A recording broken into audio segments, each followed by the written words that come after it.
And if you have any questions, just if you would do me a favor, shoot me an emoji or raise your hand over here in the chat window so that I can make sure that I stop talking and you do, so that it doesn't override other people. Okay? All right, so let's talk about reducing project duration. Another word for that is crashing the project. And it doesn't mean that you're actually crashing it as in it's not going to happen. It means that you are crashing it together, like you're pushing each of the ends together, okay? So here's where we are in our network diagram. We are on chapter 9. And what we're going to look at today is the reasons why we do this, different options that we have when we are not constrained, options we have when we are constrained, and then what is the optimum point.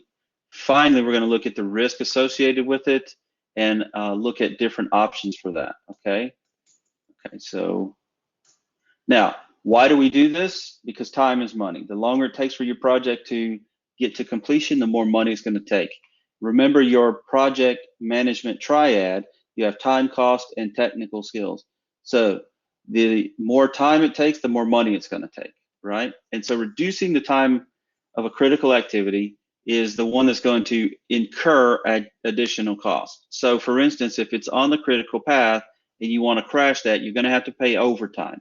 You're going to have to pay extra. You're going to have to get people involved that you don't normally have involved, right?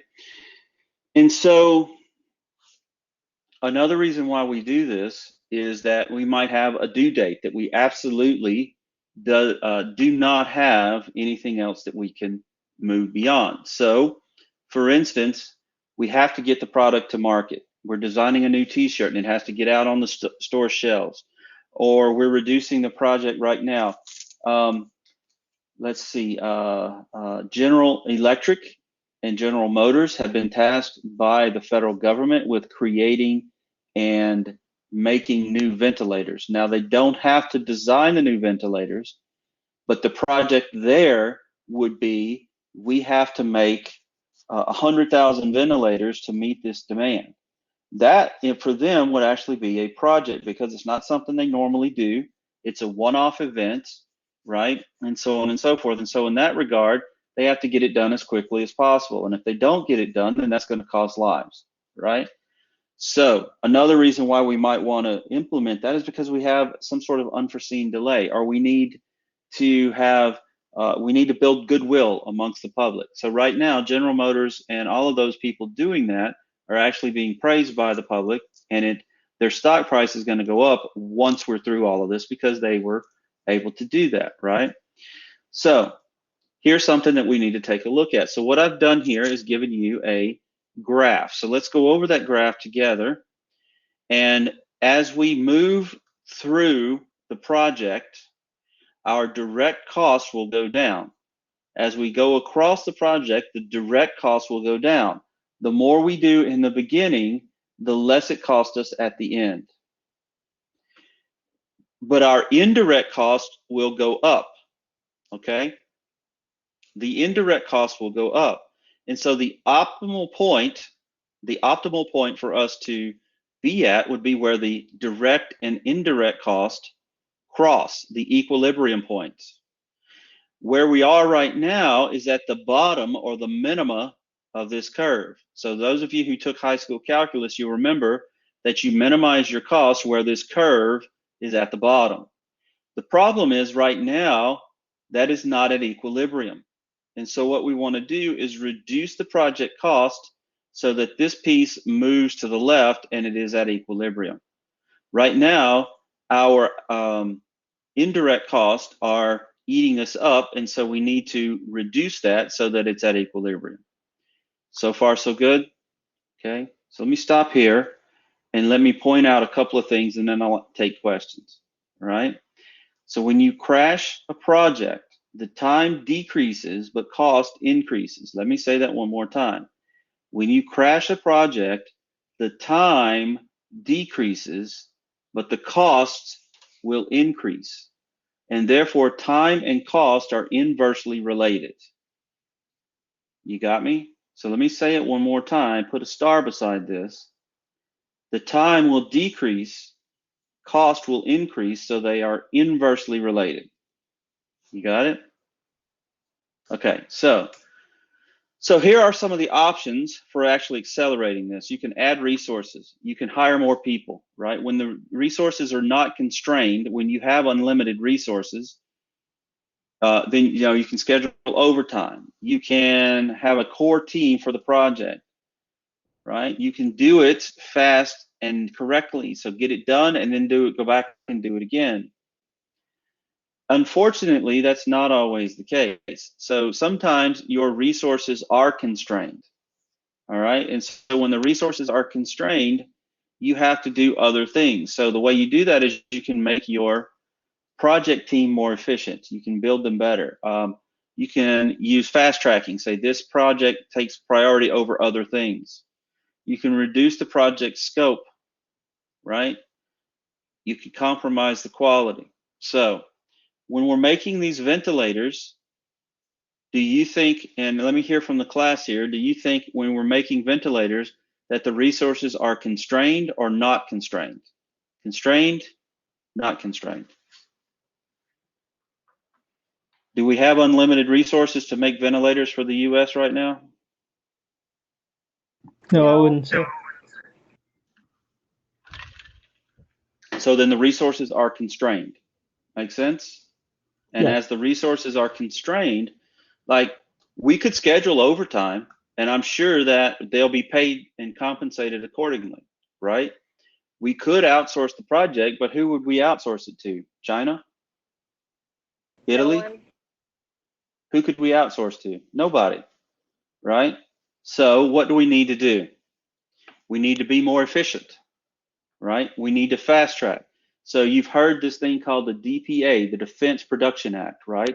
That was put in place in the Second World War, and that allows for the US government to ask and then compel employers or companies to actually go through the process of taking this material and saying, we want to make sure that you are making what we need right now. So 3M, for example, is making those N95 masks. They can make about 100,000 of those a day. The problem is that we need about 100 million a day to meet demand, right? So not 100 million, but about 10 million a day just to meet demand right now. So 3M has to increase their capacity. So they're going to fast track that. So what they're doing is, if you look, it's hard for you to find other 3M products to buy, right? Okay. Let's look at another option, right? Compromising quality. Have you guys seen the videos online? Bless their heart. I love them to death. Thank you so much for helping. But taking a handkerchief and putting it between two rubber bands and thinking that's going to stop the coronavirus is probably not going to work, right? So I love them to death, but what they need to do is take other materials. You know what does work? Ironically, the material that's in those filters, when you have an air filter for your house, right, for the air conditioning system, those that trap the dust and dirt particles for allergies actually work quite well for this. So I've seen people taking them apart and making masks out of them. And you know where it works even better? Stay your ass at home. If I'm breathing the same air that I've been breathing the whole time, it ain't damn coronavirus in it, right? Okay, so let's move forward. Now, so how do you actually do this? You want to reduce the project duration in order to reduce the project cost. The first thing you want to do is you want to figure out those things that are costing you the most money. Identify the direct costs, right? Then you're going to gather some information. Then you're going to take a look at the critical activities to see if you can lower the direct cost and shorten the duration. And then finally figure out what the total cost is going to be. So this is a way for you to be able to reduce the project time and identify direct cost at the same time, okay? Now, remember that your indirect cost and your direct costs for each of these from the last chapter is where we are here. So your project indirect costs, these are your supervisor salaries. These are your consultants. These are the interest paid on money that you borrowed, right? If you can reduce the project indirect cost, that's great. But the most immediate big bang for the buck is going to come from the project direct cost. So these are things that are associated with specific work packages, the labor, the materials, the equipment, subcontractors. When you crash the activity, it increases direct cost. Let me say that one more time. Crashing an activity increases direct cost. Crashing an activity increases direct cost. Let me give you, again, the concrete example. We're making those N95 masks. 3M makes those, but they have to make 100,000 of them now a day, and so now they have to say triple that. So they have to make 300,000. Retooling the machines is going to cost them money. They cannot recoup that money because it's part of the War Production Act, and so they cannot increase the price. All right. So retooling the machinery, which is the project that is directly related to that cost, the labor and materials and equipment, cannot be recouped. So that's going to cost them money in the long run. So far, so good? All right. So this thing here is exactly the one I already showed you. It's a very similar graph to what we saw at the beginning of the chapter, so I'm not going to go over that, right? What I do want to tell you is how can you create one for yourself? So you want to find the direct costs, look at that, and then find the indirect costs and plot them. The sum of the two gives you your total cost. We're not going to go over that in class, but I just want to tell you that direct cost and indirect costs together gives you your total cost. What you do want to pay attention to, though, is this idea of how do you define which activities to shorten. So the ones that you look at first are the ones that have the smallest increase in cost per unit of time.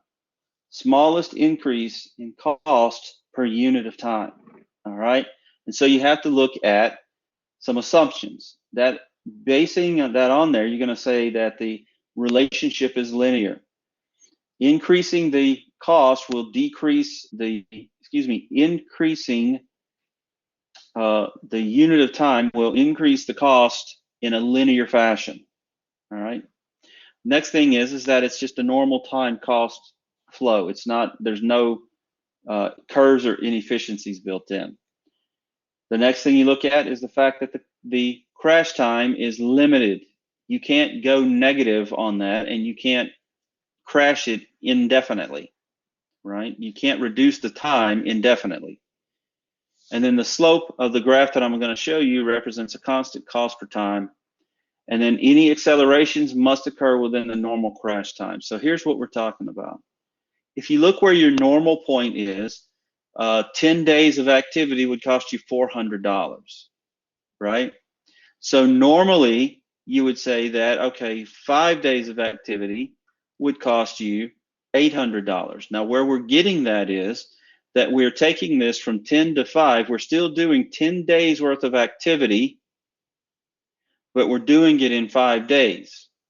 So therefore, you're going to increase the crash cost to $800, right?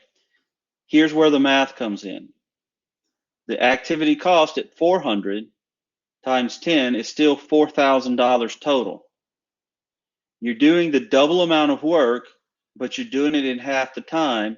So therefore, 800 times 5 is the same $4,000. You got me? So that is based on the assumptions that we have here, where we say that the cost and time relationship is a linear function. If it takes you, if you can get it done in half the time, it's going to take you double the money, right? So far, so good? Okay. So I want to slow down right now. We're almost done. I want to slow down right now and ask, do you have any questions about this particular activity that we're taking a look at here?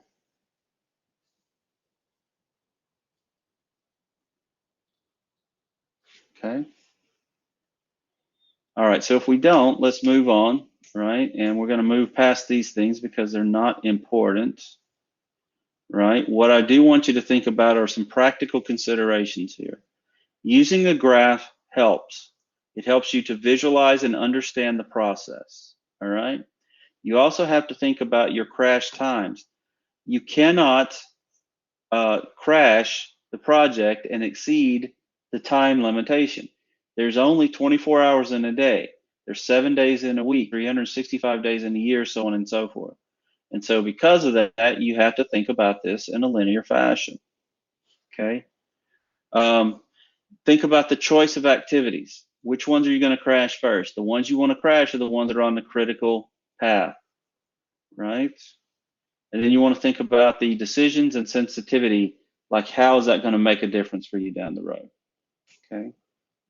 So what if it's cost and not time that's the issue, right? So we're trying to reduce the cost and not the time. So one of the things you can do is reduce the project scope, the technical requirements. The other thing is you can have the owner take on more responsibility. I'm building a shed for a guy and he's got an old shed in the backyard. He doesn't want to spend the money for that. Says, okay, if you can get that shed out of the way and clear that lot, then I can come in and build the shed. All right. You can outsource some of the projects and sometimes even the entire project, right? And sometimes you can open it up to the wisdom of the crowd by brainstorming, thinking about how each of those pieces fit together. Okay. All right. So here are some end of the lecture terms that I want you to know about, think about, put those all together. All right. And we'll go back over them. And so then that means then we are on lecture 10 when we come back together. All right. And you'll make us a study guide too. That is correct. Okay. All right. Any questions about the lecture today? If not, I'll stop recording and then I'll open it up to general questions. Okay.